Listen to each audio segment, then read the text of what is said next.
The notification pinged on my phone at exactly 3:47 on a rainy Saturday afternoon. I was standing in the checkout line at a local organic grocery store in downtown Seattle, staring blankly at a display of overpriced artisan chocolates, feeling the exhaustion of an 80-hour workweek deep in my bones. I almost ignored it. My family group chat was usually a toxic swamp of subtle insults, passive-aggressive bragging from my younger sister Thalia, and endless praise from my parents directed solely at her. But for some reason, maybe an instinct forged from a lifetime of being their designated punching bag, I swiped down to read the preview on my screen. My heart stopped. The world around me seemed to mute itself. The cashier scanning my vegetables, the hum of the industrial refrigerators, the dull chatter of other customers, the rhythmic drumming of rain against the store windows, all of it vanished into a vacuum of pure, ringing silence. Taking deposits on Delaney's Lake Estate, Thalia had posted, her message accompanied by a string of celebratory champagne and money bag emojis. Selling for $1.5 million since she defaulted on her association dues. It is technically abandoned property now. First come, first served. She had attached photos. Not just any photos pulled from the internet. They were pictures of my lake estate. The property I had poured my blood, sweat, and sanity into for the past 5 years. The home I had purchased with my own money, using the massive signing bonus I earned when I was finally promoted to senior architect at my firm after years of grueling labor. She posted a picture of the wraparound cedar deck I had spent 2 entire years designing down to the millimeter, ensuring it perfectly framed the sunset. She posted a picture of the custom floor-to-ceiling windows overlooking the pristine, dark water of the lake. She posted a picture of the massive stone fireplace I had built by hand over a freezing winter.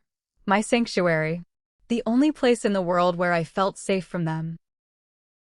My mother, Rowena, had responded mere seconds later, her text bubble popping up with sickening speed. How wonderful. I have always thought that massive house was wasted on Delaney anyway. She is never there to appreciate it. Thalia, your father and I would love to put down a deposit to secure it. I already picked out new furniture for the sunroom. We can discuss the final price tonight at dinner. I stood there, frozen on the spot, my knuckles turning white as I gripped my phone. A cold, heavy knot of pure rage formed in the pit of my stomach, spreading icy tendrils through my veins. This was not a simple misunderstanding. This was not a quirky family joke. This was a calculated, malicious attack. My own sister was publicly auctioning off my home, my pride and joy, to the highest bidder in our family circle, while my mother eagerly plotted to rip out my carefully chosen decor and redecorate my living room. They were talking about my property, my life's work, as if I were already dead and they were merely picking over the remaining carcass. The cashier cleared her throat loudly, pulling me back to the harsh fluorescent reality of the store. That will be $42.50, miss, she said, her eyebrows knitted together in mild concern as she watched my face drain of all color. I realized my hands were shaking so badly I could barely open my wallet. I tapped my credit card against the machine, grabbed my reusable bags without a word, and walked out into the freezing, pouring rain, entirely numb to the water soaking through my coat. Once I was safely locked inside my car, the silence was deafening. I tossed the groceries onto the passenger seat, ignoring the way the wet paper bags slumped over, and just stared at the leather steering wheel. I forced myself to open the group chat and read the messages again, making sure I was not having some sort of severe, stress-induced hallucination. Selling for $1.5 million since she defaulted on dues. It was an utter, undeniable fabrication. A malicious, easily disprovable lie designed to humiliate me. I visited that estate at least twice a month, sometimes more if my project deadlines allowed. My clothes were hanging in the walk-in closet. My kayak was securely tied to the wooden dock. My custom espresso machine was sitting on the kitchen counter. And as for the homeowners association dues, I had not just paid them. I was the most meticulously responsible person in that entire upscale community. Just last week, I had made a massive wire transfer, taking advantage of a prepaid discount offered to residents in good standing. But this was classic, textbook Thalia. She lived in an alternate reality where facts were merely annoying suggestions, and our parents enthusiastically enabled every single delusion she cooked up. I took a deep, shuddering breath, resting my forehead against the cold steering wheel, trying to steady my racing heart. I needed to think logically. I could not react emotionally, not yet. Emotional reactions were exactly what they fed on. They wanted me to scream, to cry, to call them in a panic, begging for mercy so they could exert their power and dominance over me. That was the sick dynamic we had operated under for my entire 34 years of existence. But this time, they had crossed a legal line that could not be uncrossed with a simple fake apology. My phone buzzed again in my hand, vibrating aggressively against my palm. It was my Aunt Sybil, the resident gossip and self-appointed moral judge of the family, chiming into the group chat. Smart thinking, Thalia. That property is prime real estate. Finally, that selfish girl is losing her house. She never deserved it anyway. I closed my eyes and let a bitter, humorless laugh escape my lips. The sound was harsh in the quiet car. They really thought I was losing my home. They really thought they were swooping in like vultures to claim my throne and divide my assets. They were practically measuring the curtains. But before I could even dial the police to report a fraudulent listing, a sharp realization hit me, making my blood run ice cold. They did not know that I had just wired $50,000 to the Homeowners Association to cover my dues all the way through the year 2030. How far had Thalia gone to get this information, and what was I going to do next? To truly grasp the sheer audacity of what Thalia was attempting right now, you have to take a walk through the museum of pain that was my childhood and early adult life. I was the invisible child, the workhorse. The one who was expected to be flawless, quiet, and entirely self-sufficient, while Thalia was the golden child, the undeniable center of the universe, a fragile, sparkling star that required constant orbiting and validation from everyone around her. In our family, it was never about the magnitude of what I achieved. It was always about how my achievements might inadvertently make Thalia feel insecure about herself. I vividly remembered the night I won the National Architecture Award for Emerging Talent. It was supposed to be the proudest moment of my professional life. The ceremony was held in a grand, historic ballroom downtown, filled with industry leaders, critics, and mentors who genuinely respected my work. I had spent 2 weeks' salary on a beautiful, tailored evening gown, reserved a prime table near the front stage, and eagerly awaited my parents' arrival, checking the door every 5 minutes. They never showed up. I stood on that brightly lit stage, clutching a heavy glass trophy in my hands, looking out at a sea of applauding strangers, while the 2 seats I had saved at table 4 remained agonizingly, humiliatingly empty.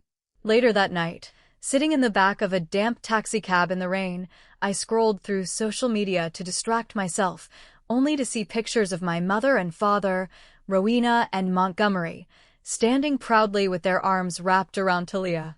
They had intentionally skipped my once-in-a-lifetime award ceremony to attend the grand opening of Thalia's new lifestyle boutique in the suburbs. A boutique they had entirely funded by taking out a massive second mortgage on their own house. The shop was a disaster from day one, selling overpriced, generic scented candles and poorly made, synthetic resort wear.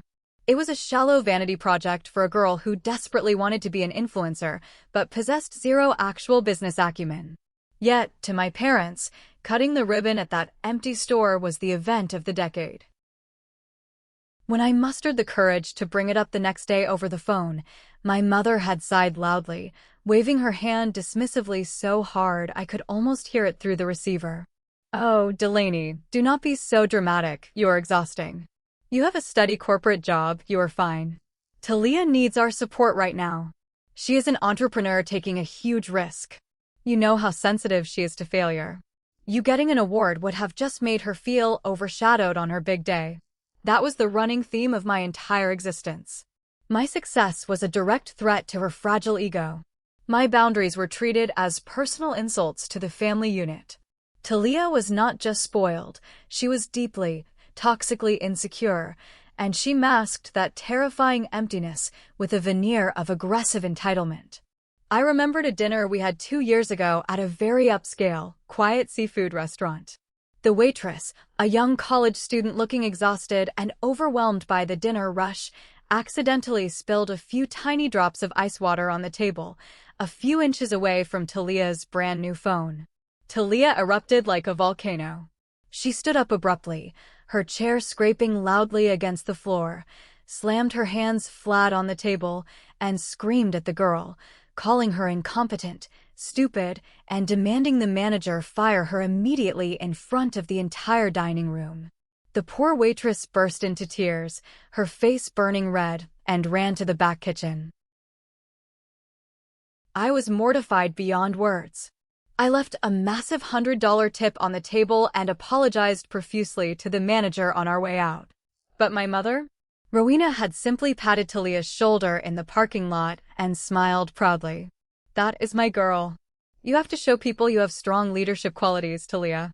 Never let anyone disrespect your belongings. They bred a monster, fed its ego daily, and then they expected me to clean up its messes.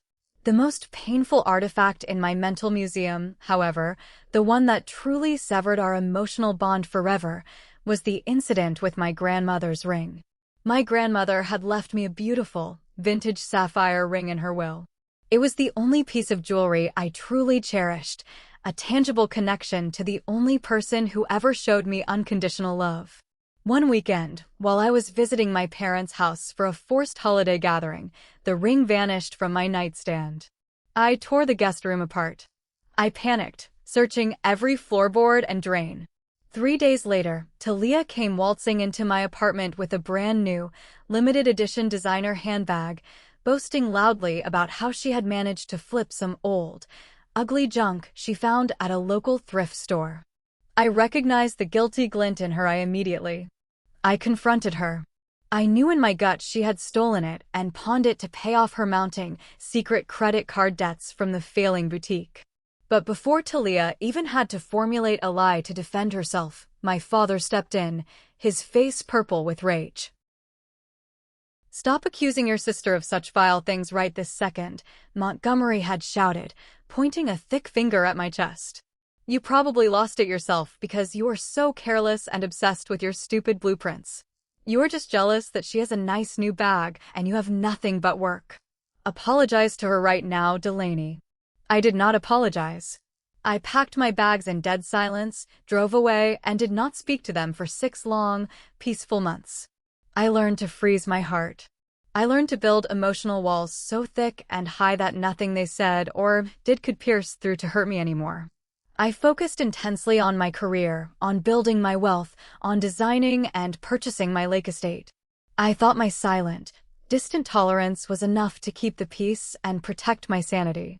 I never suspected that my quiet endurance was simply giving Thalia the quiet time and unopposed space to plot a way to steal the very foundation of my life.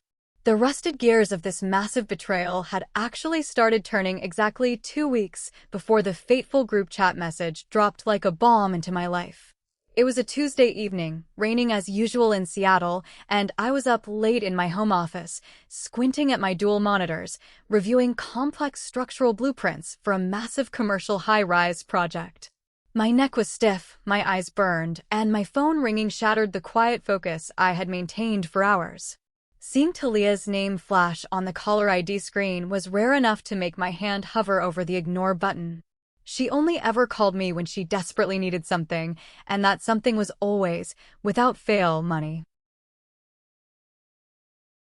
I answered with a cautious, tired greeting, leaving the phone on speaker as I continued to mark up a digital floor plan.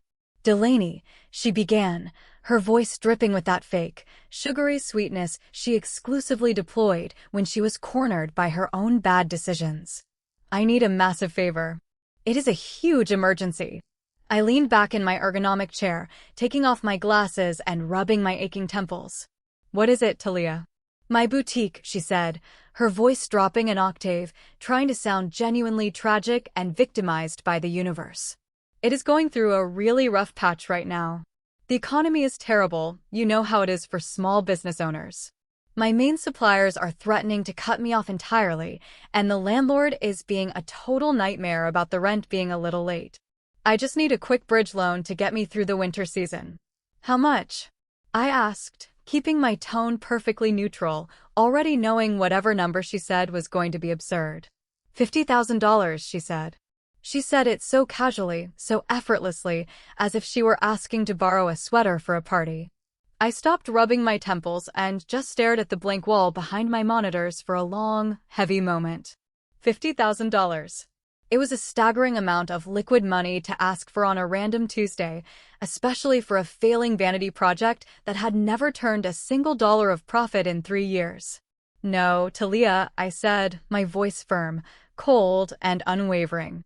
I am not lending you $50,000. The sugary sweetness vanished instantly, evaporating into the air, replaced by a sharp, highly defensive edge. What do you mean no? You have the money sitting right there.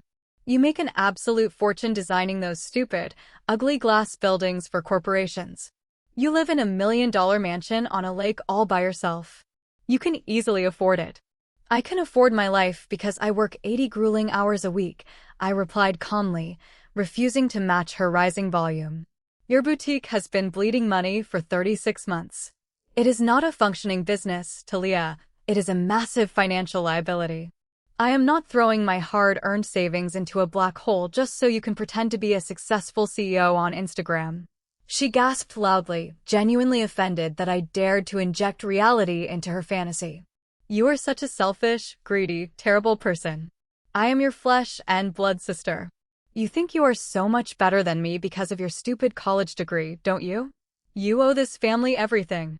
Mom and Dad sacrificed their entire lives for us, and you just hoard your wealth like a greedy dragon in your ivory tower. I ended the call right then and there. I was not going to engage in her twisted, circular logic or sit there and be verbally abused in my own home. 10 minutes later, exactly as I predicted, my phone rang again. This time, it was my father. Montgomery did not bother with a greeting or any pleasantries. Your sister is downstairs crying her eyes out on the kitchen floor, Delaney. What is wrong with you? She is family. Family helps family when times get tough. She asked for $50,000 in cash, Dad, I said, gripping the edge of my desk tightly, fighting the urge to yell. That is not helping. That is financing her delusion. You make that much in a few months on a single project? He snapped back, his voice thick with that familiar, bullying aggression. She needs it to save her dream. She has worked so hard. You are going to write her a check by Friday, or you are going to severely damage your relationship with this entire family forever. We raised you better than to be this stingy and cruel. If her so-called dream costs $50,000 every few months just to stay afloat and pay the rent, it is a nightmare, I retorted, my voice shaking slightly with suppressed anger. The answer is no, Dad. I am not doing it. I hung up violently and turned my phone completely off for the rest of the night. I thought that was the end of the drama. I thought they would just ice me out, ignore my existence for a few weeks, and complain about me behind my back like they normally did when I firmly set a financial boundary.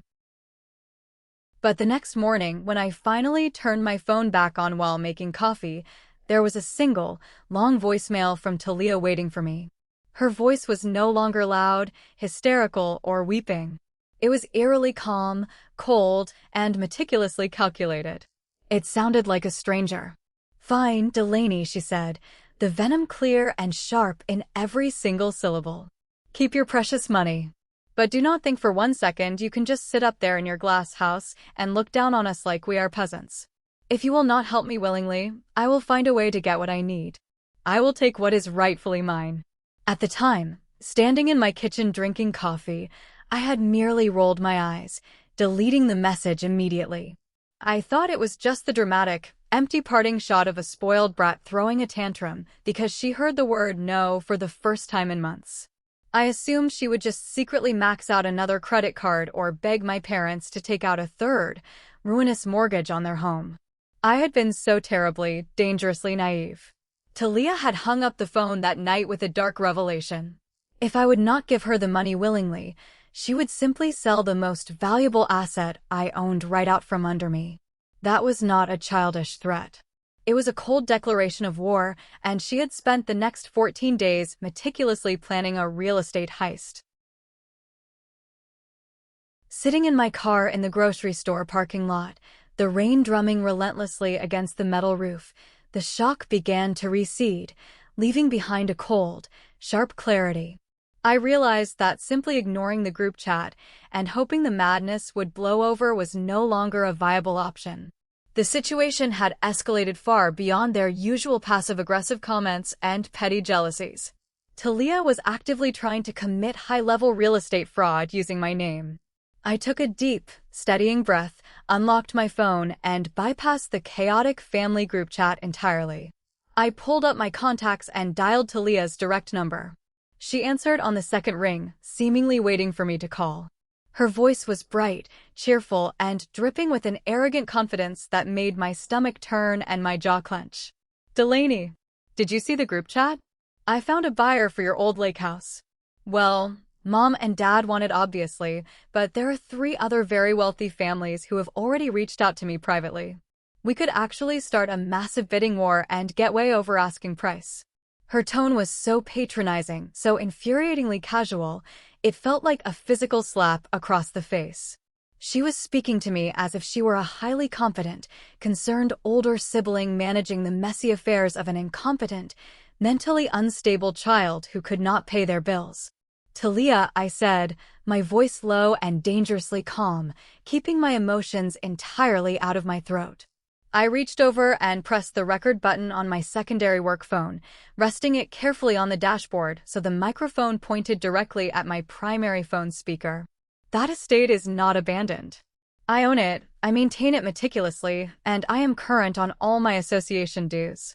You have absolutely no legal right or authority to list my property anywhere." She scoffed loudly, a sharp, dismissive sound that grated against my eardrums. "No, you're not, Delaney. Stop lying to save face. I checked with the Homeowners Association myself. They told me you are severely delinquent. You have not paid a single dime in years." I frowned deeply, genuine confusion momentarily piercing through my mounting rage. "Who exactly at the association told you that?" "The staff there is incredibly strict about privacy." "I do not remember her name," Thalia said breezily, as if brushing off a minor detail. "Some younger woman working in the front office. She pulled up your account on the computer and confirmed to my face that you are in massive default. There is going to be a legal lien placed on the property by the end of the month if someone does not step in and handle it." "That is impossible," I stated firmly, my eyes narrowing at the rain-slicked windshield. "Well, the official records say otherwise," she shot back, her voice tightening with sudden irritation that I was not immediately breaking down and submitting to her fabricated reality. "Look, Delaney, let us be honest. You barely even use that massive house. You are down in the city working yourself to death all the time. It is just sitting there empty, rotting away, losing value. You should just let it go gracefully and use whatever leftover money you get for something practical." "I am not selling my home," I said, emphasizing every single syllable with lethal precision. "You might not have a choice." Thalia raised her voice, the fake sweetness cracking to reveal the ugly desperation underneath. "If you are delinquent, the association can force a legal sale. I am actually doing you a massive favor trying to help you get ahead of this public embarrassment. Think of it this way, you will get some fast cash out of it instead of losing everything to legal penalties and back taxes. You are not helping me, Thalia. You are attempting to commit federal fraud. Take the listing down right now, or I am calling the authorities." She let out a harsh, mocking laugh that echoed in the small space of my car. "I cannot take it down even if I wanted to. The listing is already gaining massive traction online. Besides, Mom and Dad already gave me a $50,000 earnest money deposit to secure their spot as the primary buyers. I am not returning it to them. I have already allocated those funds to pay off the urgent debts to save my boutique." I froze, the air leaving my lungs in a sharp rush. My own parents had actually handed her $50,000 for a house she did not own, and she had already spent it? "You took their money?" I asked, leaning closer to the recording phone, making sure the microphone picked up every single damning word clearly. They wanted to help me, and they desperately want the lake house for their retirement, Thalia said defensively, though I could hear the slight tremor of panic in her voice. It is a win for everyone involved. I strongly suggest you cooperate instead of making this difficult and dragging the family through the mud, Delaney. The official listing goes wide on multiple real estate platforms on Monday morning. Do not ruin this amazing opportunity for the family just because you are bitter. She hung up abruptly. The line went dead with a hollow beep, leaving me in the quiet confinement of my car. She truly thought she had won. She thought I would just cry, panic, and ultimately surrender the deed because I always hated confrontation and usually backed down to keep the peace. Instead, a chilling, powerful sense of clarity washed over me. I did not shed a single tear. I did not panic. I calmly opened my laptop, connected it to my mobile hotspot, and pulled up my banking records on the screen. There it was, shining like a beacon of truth. The confirmation number from last week. A $50,000 wire transfer directly to the Lakeview Manor Homeowners Association, covering all my dues, landscaping fees, maintenance costs, and special assessments all the way through the end of the year 2030. Thalia had built her entire criminal enterprise, her grand master plan, on the fatal assumption that I was disorganized, financially negligent, and easy to bully. She had severely, catastrophically miscalculated. I picked up my phone again. It was time to find out exactly how she had gotten the association to tell her I was in default, and the truth I was about to uncover was a crime much darker and far more brazen than a simple fake real estate listing on a family group chat. What exactly did she do at that office? I immediately dialed the direct, unlisted line for the Lakeview Manor Homeowners Association Management Office. It was late on a Saturday afternoon, but I knew the director, a stern, meticulous, older gentleman named Whitaker, often worked quietly in his office near the clubhouse on weekends to avoid the weekday chaos. He answered on the third ring, sounding slightly fatigued. Lakeview Manor Management, Whitaker speaking. How can I help you? Mr. Whitaker, this is Delaney. I own the estate at Lot 42 on the South Peninsula. I need to verify the immediate status of my financial account with you right now. Delaney. Whitaker's voice warmed slightly, losing its gruff edge. He respected me immensely because I never complained about the strict neighborhood aesthetic rules, and I always paid my dues months in advance. Let me pull up your digital file. Give me just one moment. Yes, looking at it now, everything is perfectly in order. We received your large wire transfer last week. You are fully prepaid for the next several years. Your account balance is 0. Is there some sort of issue with the billing statement? Yes, there is a massive issue, I said, keeping my voice remarkably steady despite the adrenaline flooding my veins and making my hands tremble. My sister is currently telling people, including my parents, that she contacted your office and was specifically told by your staff that I am severely delinquent on my dues and facing an imminent lien. She is using this fabricated claim to actively list my property for sale online. I heard the rapid, heavy clicking of a mechanical keyboard on Whitaker's end, followed by a long, heavy silence that made the hair on the back of my neck stand up. That is entirely incorrect, Delaney. We would never, under any circumstances, release your private financial information to an unauthorized third party, let alone provide false information about a massive delinquency. Then who exactly did she speak to? I pressed, my voice hardening. She claims someone in your front office looked at my file and printed it out for her. More frantic clicking. A long, deeply troubled sigh came through the receiver. Delaney, I am looking at the security access logs for your specific file. There is a strange note here from Thursday afternoon. Someone did not just call on the phone. A woman came into the office in person. My stomach dropped to the floorboards of my car. In person? Yes. The note from the junior receptionist states that a woman matching your general physical description came in, presented a state identification card, and provided a fully notarized power of attorney document, claiming she was legally managing all your financial assets due to a sudden, severe medical emergency that left you incapacitated. The air in my car suddenly felt too thin to breathe. The edges of my vision blurred for a second. A notarized power of attorney? She forged legal documents? Yes. Whitaker sounded genuinely alarmed now, his professional calm shattering. The receptionist, who is very new and inexperienced, unfortunately allowed her to view the ledger on the monitor. But here is the strange part, Delaney.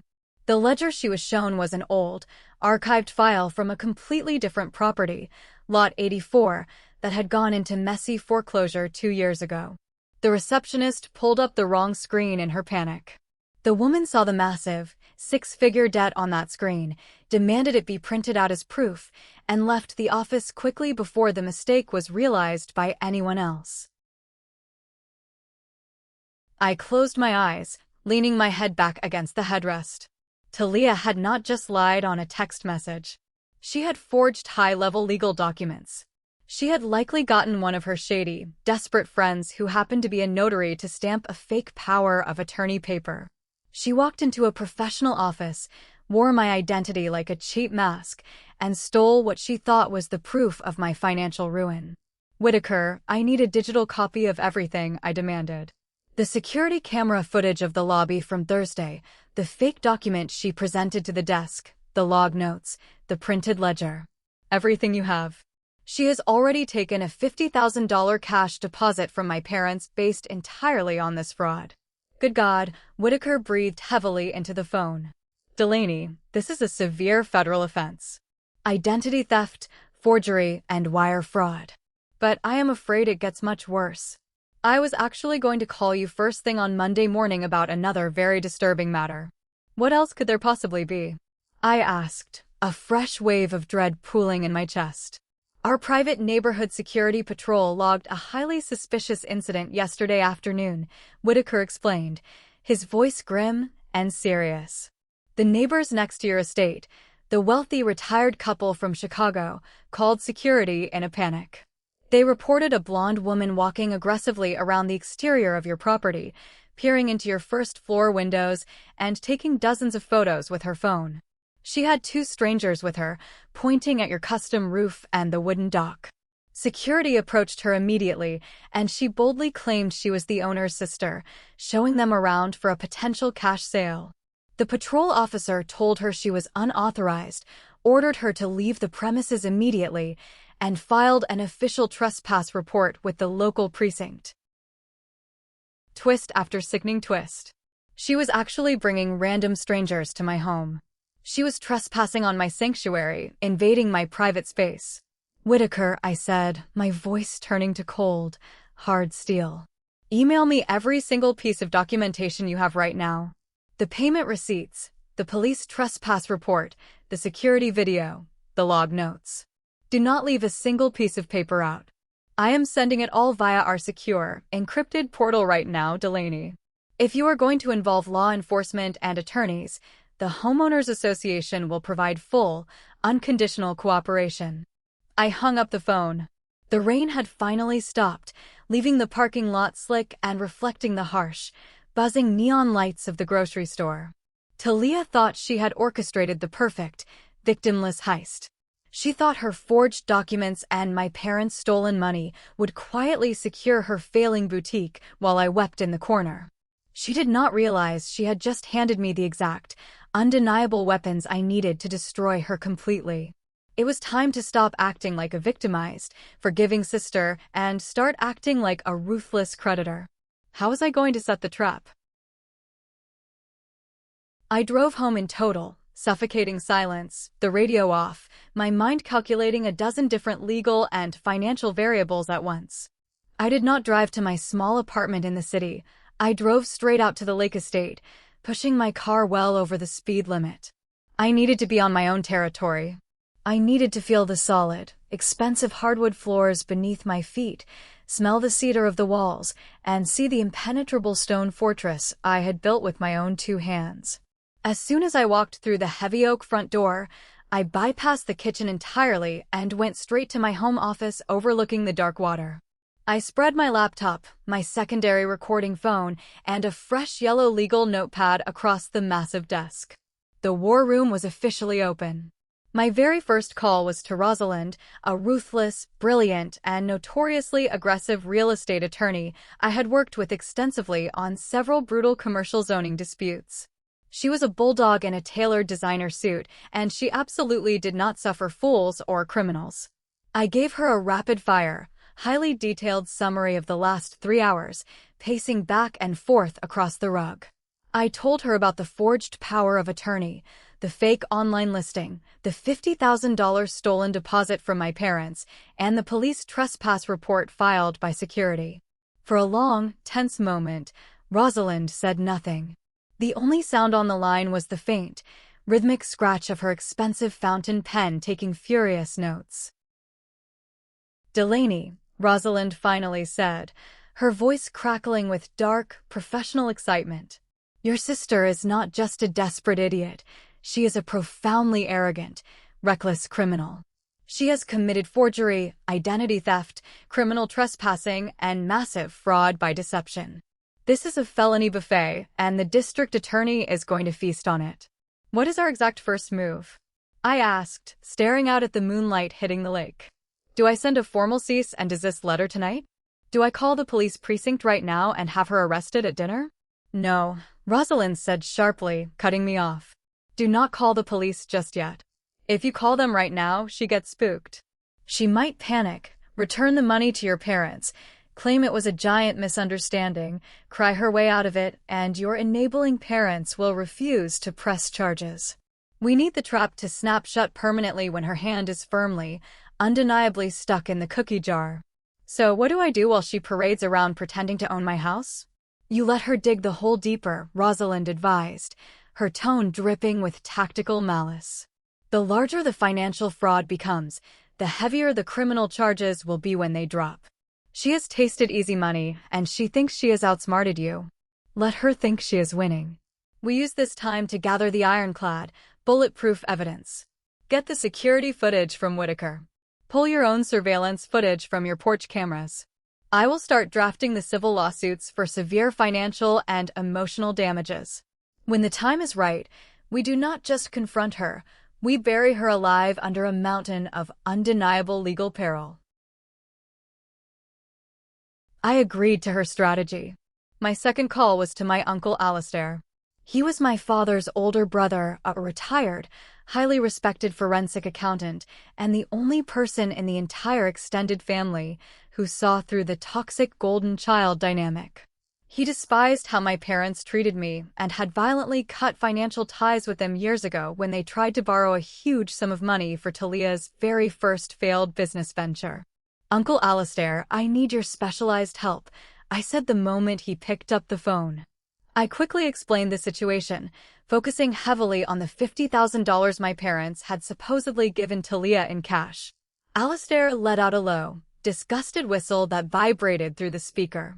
"50,000? Montgomery and Rowena do not have 50,000 in liquid cash sitting around, Delaney. Not after bailing out that ridiculous, failing boutique 3 separate times over the last 2 years. If they gave her that kind of money today, they either drained their entire retirement portfolio completely dry, or they did something incredibly, ruinously stupid with their credit lines. Can you look into it?" I asked, quietly, without them knowing someone is digging. "I know exactly which local bank they use and who their senior loan officer is. We used to play golf. I will make a few discreet, off-the-record inquiries tomorrow morning. Keep your head down, kid. Let them hang themselves with their own rope." For the next 4 hours, I worked with cold, mechanical, terrifying efficiency. I downloaded the high-definition security footage Whitaker sent, watching in disgust as it clearly showed Thalia standing at the association desk, handing over a forged legal document with a fake notary stamp. I pulled my own Ring camera footage, watching my sister strut arrogantly across my property with 2 strangers, pointing at my custom roof as if she had built it. I organized my official bank statements, the prepay receipts, the police report, and the recorded phone call into a heavily encrypted, password-protected folder on my hard drive. I backed it up to 2 separate cloud servers. By 9 o'clock that evening, the steel trap was fully set. Every single exit was blocked. Every lie was thoroughly documented. I picked up my personal phone, took a deep breath, and opened the toxic family group chat. They had spent the last several hours happily discussing paint colors for my living room and debating whether they should tear down my custom dock to build a larger one for a speedboat they did not even own. I typed out a single, simple, polite message. Hey everyone. I saw the messages.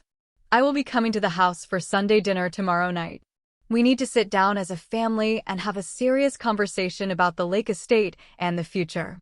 I hit send and watched it deliver. Almost immediately, the little typing bubbles appeared at the bottom of the screen. My mother replied first, her tone dripping with condescension. Finally acting like a mature adult. We will see you at 6 sharp. Do not be late, I am making a roast. Thalia sent a single, smug, smiling emoji wearing sunglasses. I locked my phone and tossed it onto the desk. They honestly thought I was coming to surrender. They thought the immense pressure had finally broken me, that I was coming to humbly sign over my life's work to save myself from an imaginary debt. They had no idea that I was not walking into their slaughterhouse as the sacrificial sheep. I was walking in as the butcher. Thank you so much for reading this far. If you are hooked on this story, make sure to like and subscribe to the channel so you do not miss the explosive confrontation in the next part. I arrived at my parents' house at exactly 6 o'clock on Sunday evening. The familiar smell of my mother's pot roast wafted through the front door before I even turned the knob. For my entire life, that smell had meant forced family gatherings, subtle criticisms about my weight or my career, and endless fawning over Thalia. Tonight, however, the scent just made me feel cold and focused. I checked the hidden recording device in my jacket pocket, ensured the green light was solid, and stepped inside. The atmosphere in the dining room was thick with smug anticipation. They were already seated. My mother, Rowena, was pouring wine with a triumphant smile. My father, Montgomery, sat at the head of the table, looking unusually authoritative. Aunt Sybil was perched on the edge of her chair like a vulture waiting for the main course. And there was Thalia. She was draped in a brand new cashmere sweater, her skin glowing with a fresh spray tan, and a pristine, limited edition Chanel bag resting casually on the empty chair beside her. The audacity was breathtaking. Oh, look who decided to grace us with her presence, Aunt Sybil chirped, taking a slow sip of her wine. We were just discussing the contractor for the new sunroom. I took my seat in silence, placing my phone face down on the table. I served myself a portion of the roast, my movements deliberate and steady. The silence stretched, heavy and uncomfortable, until my father cleared his throat. He reached into his briefcase beside his chair and pulled out a thick manila envelope. He slid it across the polished mahogany table until it stopped right in front of my plate. We had our family lawyer draft this up yesterday, Montgomery said, his voice dripping with condescending patience. It is a property transfer agreement. It essentially signs the deed of the lake estate over to your mother and me. In exchange, we will assume all your terrible delinquent debts with the Homeowners Association, clear the pending liens, and give you a lump sum of $10,000 to help you get back on your feet. You are lucky we are stepping in to save you from bankruptcy, Delaney. I looked at the document, then looked up at my father. You are offering me $10,000 for a property appraised at $1.5 million? You owe hundreds of thousands in fines, Thalia interjected, rolling her eyes as if I were being unreasonable. The association told me themselves. You are drowning in debt, Delaney. Mom and Dad are doing you a massive favor. They already gave me a $50,000 deposit just to secure the rights before the estate goes to a public auction. I set my fork down, letting the metal clink loudly against the porcelain plate. I leaned forward, looking directly into Thalia's eyes.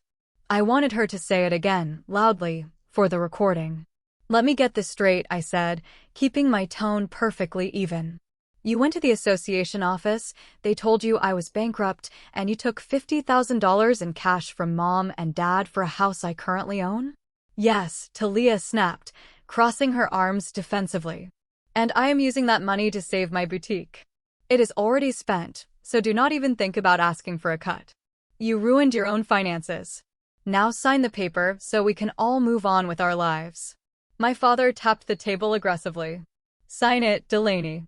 Stop making this difficult for your sister. I did not reach for the pen. Instead, I reached into my bag and pulled out my own thick, heavy folder. I placed it squarely on top of their ridiculous transfer agreement. I smiled, a genuine, chilling smile that made my mother shift uncomfortably in her seat. I am not signing anything, I said softly. But I do have a guest who wants to speak with all of you. I picked up my phone, dialed a number, and put it on speaker, turning the volume all the way up. The dinner table fell dead silent. The phone rang twice before a sharp, professional female voice echoed through the dining room. This is Rosalind. Is everyone present, Delaney? Yes, Rosalind. They are all here, I replied. My father frowned, his face flushing red. Who is this? What is going on here, Delaney? Rosalind did not miss a beat. I am Delaney's senior real estate and litigation attorney. I am also joined on this call by Mr. Whitaker, the director of the Lakeview Manor Homeowners Association. A quiet, authoritative male voice chimed in. Good evening.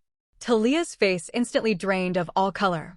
The smug, arrogant smile vanished, replaced by a look of sheer, unadulterated panic. She instinctively reached out and grabbed the handle of her new Chanel bag. Mr. Whitaker, I said, staring directly at my mother. Could you please clarify the current status of my account for my family? They seem to believe I am in default. Certainly, Whitaker said, his voice echoing loudly.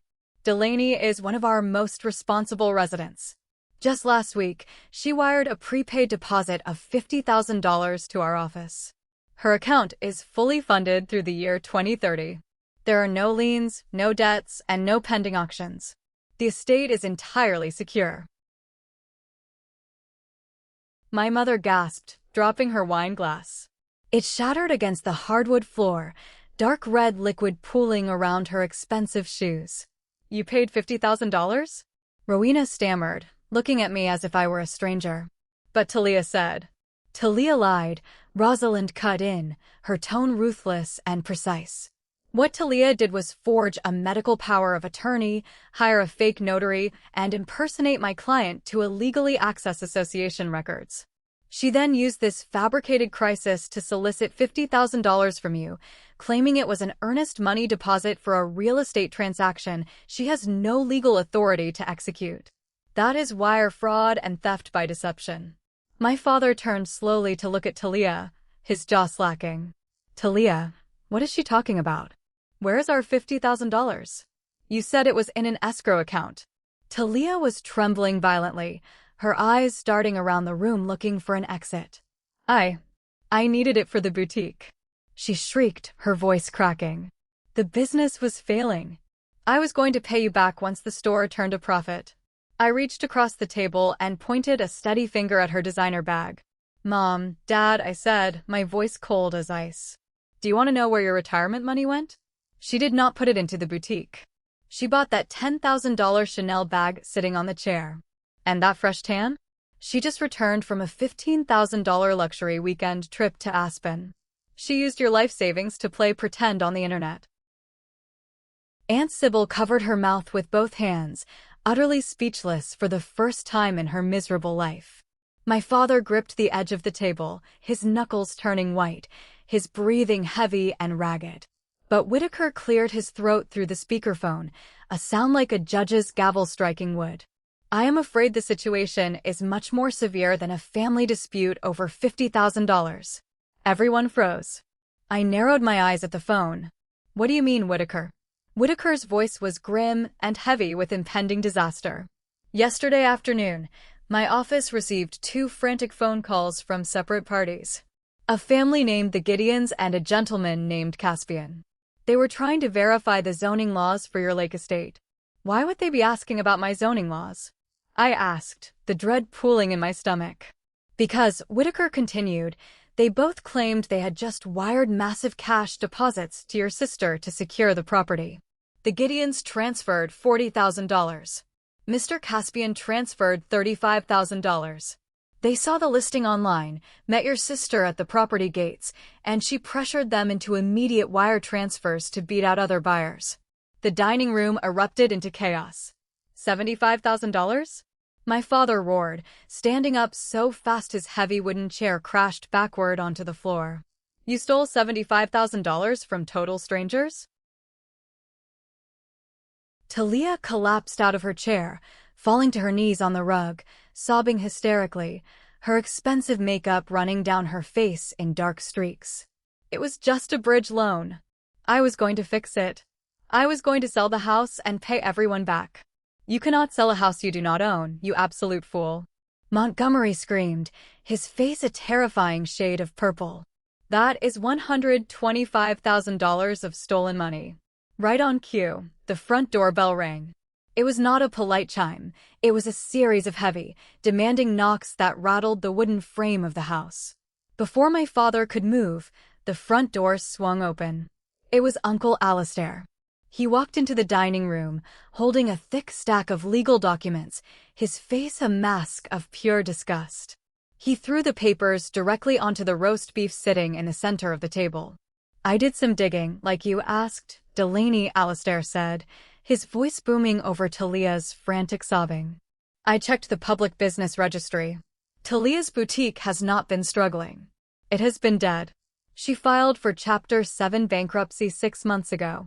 The landlord evicted her last Tuesday. There is no store. There is no inventory. She has been funneling all the stolen cash directly into her personal checking account to fund her luxury lifestyle. My mother let out a loud, agonizing wail, clutching her chest as she sank into her chair. Rosalind spoke up through the phone, her voice slicing through the noise. And there is one final update. Mr. Caspian is a corporate defense attorney. When he realized the listing was fraudulent, he did not call us to complain. He called the authorities. Through the dining room window, the flashing red and blue lights of 3 police cruisers pierced the darkness, reflecting off the wet pavement of the driveway. The heavy wail of sirens grew deafeningly loud. The police are outside, Rosalind stated coldly. And they're not here to negotiate a family loan. Dinner is officially over. The heavy knocking on the door returned, followed by a booming voice commanding us to open up. My father, moving like a man aging 10 years in 10 seconds, stumbled to the foyer and unlocked the door.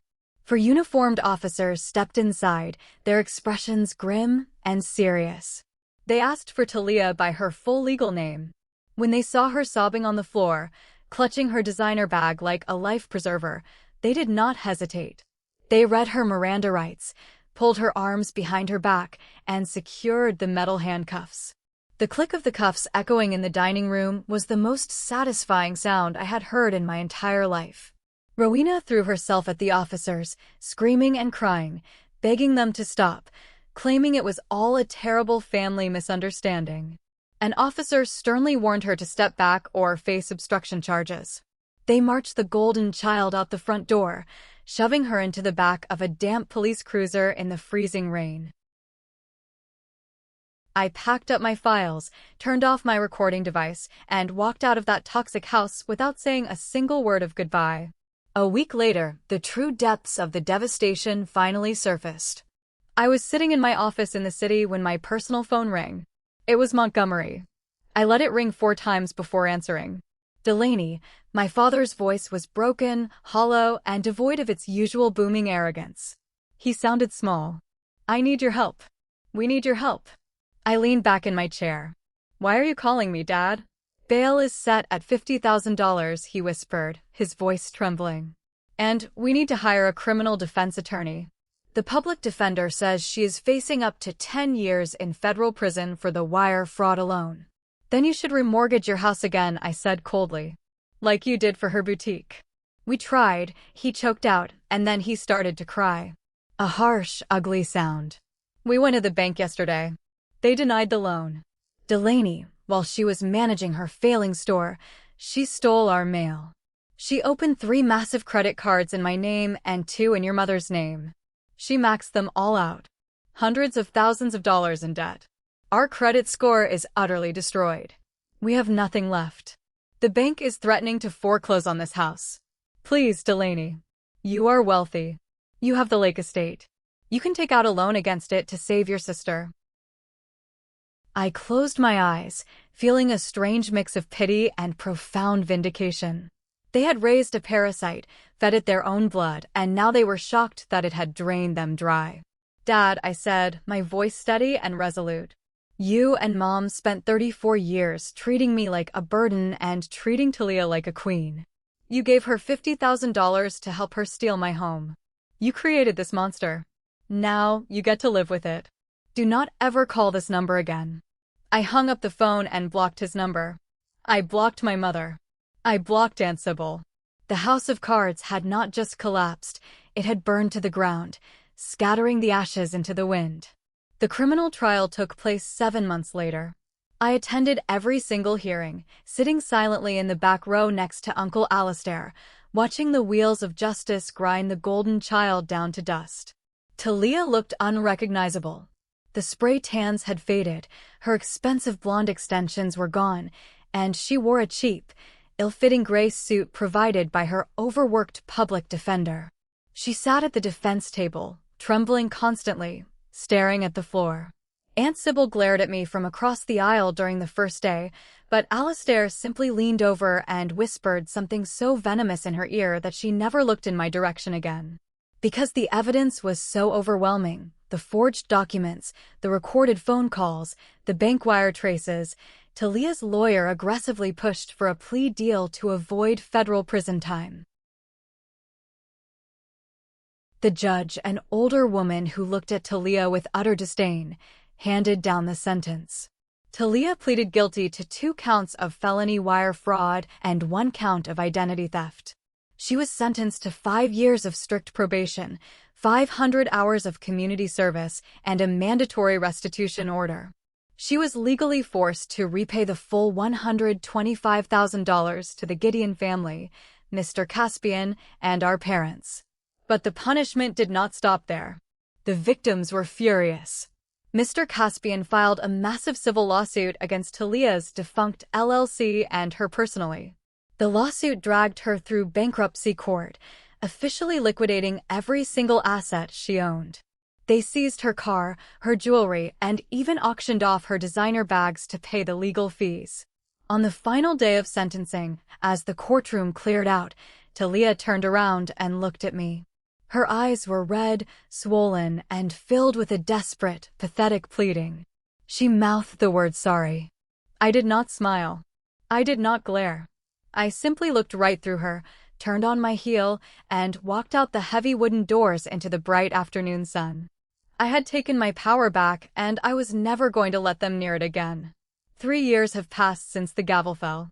I am currently sitting on the wraparound cedar deck of my lake estate, a warm cup of coffee in my hands, watching the morning mist slowly roll off the pristine, dark water. The house is exactly as I designed it. It is peaceful. It is secure. Last month, I received another massive bonus at the firm, and I immediately wired the Homeowners Association enough money to prepay my dues all the way through the year 2035. Whitaker sent me a lovely fruit basket in return. Thalia's life is a cautionary tale of unchecked entitlement. Unable to secure a professional job with 3 felonies on her permanent record, she is currently working the grueling night shift at a 24-hour gas station just outside the city limits. A massive chunk of her minimum wage paycheck is automatically garnished every week to pay the court-ordered restitution. It will take her decades to pay off the debt. My parents lost their beautiful suburban home to foreclosure. With their credit ruined by the secret credit cards Thalia opened, they were forced to downsize into a cramped, 1-bedroom apartment in a much less desirable neighborhood. They are both working well past their retirement age just to keep the lights on and buy groceries. I maintain 0 contact with any of them. The silence is the greatest luxury I have ever afforded myself. My lake estate is not abandoned. It is not wasted. It is a fortress built on my own hard work, a monument to my resilience, and a sanctuary where toxic people are legally and physically barred from entering. The best revenge was not destroying them. The best revenge was stepping aside and letting their own greed and delusion destroy them for me. I earned this life. I protected it. And no one will ever take it from me. But I do have one final question for all of you listening today. Yesterday morning, I received a long, desperate, 5-page email from an unknown address. It was from my mother. She wrote that her health is rapidly declining, my father is working 2 jobs, and they are struggling to pay for basic medication because of the financial ruin Thalia caused. She begged me, as her only successful daughter, to find it in my heart to send them a small monthly allowance so they do not end up on the streets. I read the email, dragged it into the trash folder, and clicked empty without a second thought. But it made me wonder. Do you think I went too far by completely abandoning them in their old age after they lost everything? Should I help them? Or did I do the right thing by leaving them to the fate they created? Thank you so much for watching this story. If you enjoyed Delaney's satisfying revenge, please hit that like button, subscribe to the channel, and turn on the notification bell so you never miss out on the most dramatic stories on the internet. Let me know your thoughts on the final question in the comments below.